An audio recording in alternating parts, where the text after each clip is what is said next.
જો મિત્રો, આ ખેડૂત મિત્ર છે। હવે ખેડૂત મિત્ર એ ખેડૂત ભાઈએ ખેતરમાં પાણી વાર્યું છે અને આ બગલાઓ સરસ મજાનું ભોજન લઈ રહ્યા છે। જુઓ, આ બગલા તો મારા બેટા જ્યાં જ્યાં પાણી ફરતું હોય ત્યાં પહોંચી જ જાય ભોજન કરવા માટે। તો મિત્રો, આમાં એવું છે કે ખેડૂત બધાને આડકતરી રીતે ઘણા ઉપયોગી છે।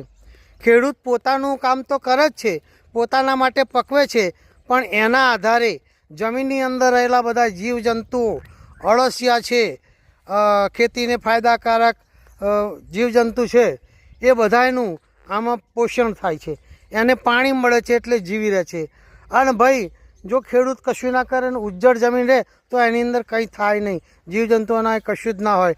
પણ મિત્રો, આ ભગવાન છે ને દરેક માટે છે। તો ખેડૂતો ખેતી કરે તો એના ઉપરથી બધા એનું કામ થાય છે, એનું થાય ને બીજાનું થાય, પશુઓનું, પ્રાણીઓનું, ઢોર ઢાખરનું બધું જ થાય છે।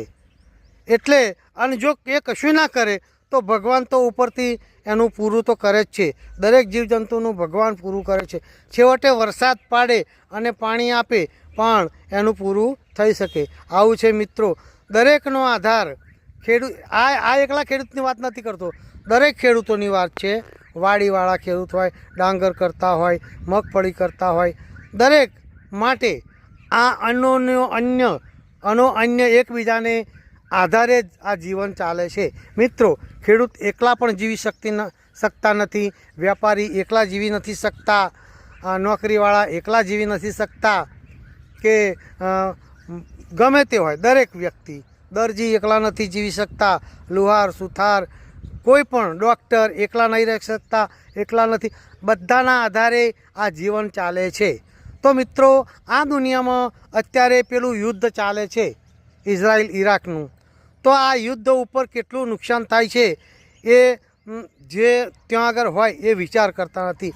ત્યાંના બાળકોનું શું, ત્યાંના જીવજંતુઓનું શું। મિત્રો, એકબીજાનું લઈ લેવા માટે કે એકબીજાને આમ ચડિયાતા બતાવવા માટે આ ખોટું થાય છે મિત્રો। પણ આમને કોણ સમજાવે?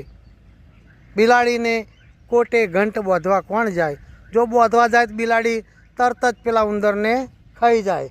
આવું છે મિત્રો। ચાલો ત્યારે આવજો। થોડું કહ્યું, જાજુ સમજજો, બીજું ફરી વખત કહીશું। સારું ગમે તો લાઈક કરજો, શેર કરજો। મિત્રો, આ તો મને લાગે છે એટલે મેં થોડીક વાત કરી, કારણ કે આમાં તો બાપી કોઈનું ખરાબ પણ ના બોલાય, કોઈનું ખોટું ના બોલાય, આપણને જાતું